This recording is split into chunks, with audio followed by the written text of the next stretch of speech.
ndoshta munor të çka respekton. po të çka puna kur i vdes burri. Domethënë çfarë drejtë ka gruaja sipas Islamit, ju lutem.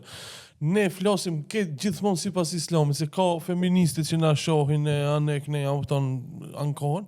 Ju që nuk e pranoni Islamin dhe nuk e keni si fe Islamin, mundeni me ndru kanalin, me shku te tjetër televizion. Sipas Islamit, gruaja e cila i vdes burrit, çfarë drejtë ka? Faktikisht ajo nëse është me fëmijët e tyre, Po.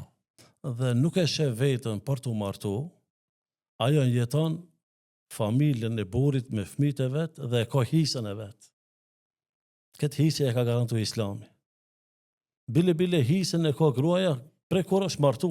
Po, da. Një hisë e ka prej babës, edhe një e ka prej burrit. E qartë. Plus është ajo që ka quhet mehrin që e ka mrenda. Dhuratën e martesës. Po, dhurata e mehrit që është e patjetërsueshme e obligueshme. Tradita jonë shkruhet, shumicën e rasteve është me priqe, por kemi që edhe ipët mehrit nga dita e parë. Tash, momentin që vdes burri, gruaja është shtëpia e burrit. Edhe nëse është e re, tash ka dallim gruaja mbi 50 vjet, edhe ka dallim gruaja kur është 25 vjet. Nër 30 vjet. Por edhe mbi 30 vjet. Tash dallimi është shumë i madh. Nuk duhet na ta praktikojmë vetëm këtu traditën, se të na nuk është tradit gruaja 25 vjet, 30 vjet nëse i vdes burri, t'i lënë fëmijët edhe të martohet. Kjo është një gabim. Gabim është kjo. Po gabim. Domethënë Islami është i gjantë, edhe Islami ka dhënë hapësirë. Fëmijëve Zoti ja ka dhënë rrezikun, por edhe kjo gruaje e ka të natyrshme, edhe e ka për Allahut të lejume, pasi të kalojnë 4 muaj dhe ditë, ajo ka të drejtë të largohet, jo të largohet në atë kuptimin të braktis fëmijët edhe të braktis atë familje, por e ka të lejume me fej, po flasme, nuk flasme me tradit. Me fle që ajo të martohet. E ka të lejume dhe është e preferume, apo hoq? Se ka shumë gra të reja që i ka vdekë. E preferume të me thonë nëse donë martohet, nëse donë s'martohet. Kretë kjo në varet për gruas edhe për epshit. Tash, na jemi me një situatë sot dhe jemi me një kohë, në kohën e globalizmit, e postmodernizmit, edhe jemi në kohën e TikTokut, e kohën e teknologjisë e sipër, edhe tash këshilla jonë, por Islami thot, nuk thot fatmiri këtë rast. Do më thonën i lejohet, jo vetëm se i preferohet, por do më thonë nëse e shef ajo rrezikun se s'mundet ta mban veten, i patjetërsohet, i obligohet.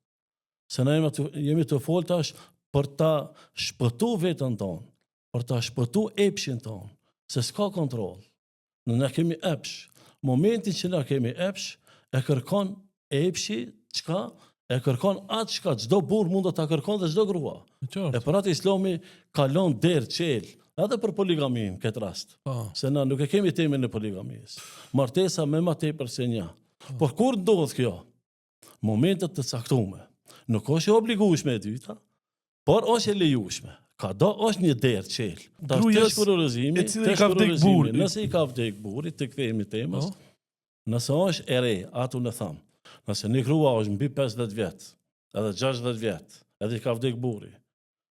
Shumicën e rasteve të na, nuk ka martesë me një grua që i ka 60 vjet, por i me fëmijë që i ka besat i ka nipnit. Por jemi të folë për një grua e cila është e re dhe është provu. Dhe jetën e ka para. Po jetën e ka para, si ka 30 vjet. Por edhe nësi ka 30, nuk ban ajo të qëndrohet vetëm me fëmijët. Se kemi na plot gra të cilët janë bo burnesha, kanë bo sabër dhe i kanë bajt fëmijët dhe kanë familjen e burrit. Sa kanë sevap këto? Ka një problem të madh të Allahu, por kjo është një luftë dhe është një xhihad shumë i madh të Allahu.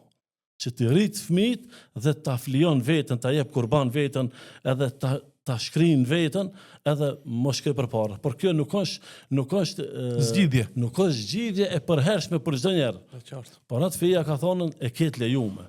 Kjo bëhet me marrëveshje, me marrëveshjen e familjes babës, me marrëveshjen me familjen e burrit, jo për shembull ti praktikis fëmijët edhe shkon ashtu pa rregulla dhe pa jurisprudencën islame e cila neve na mëson.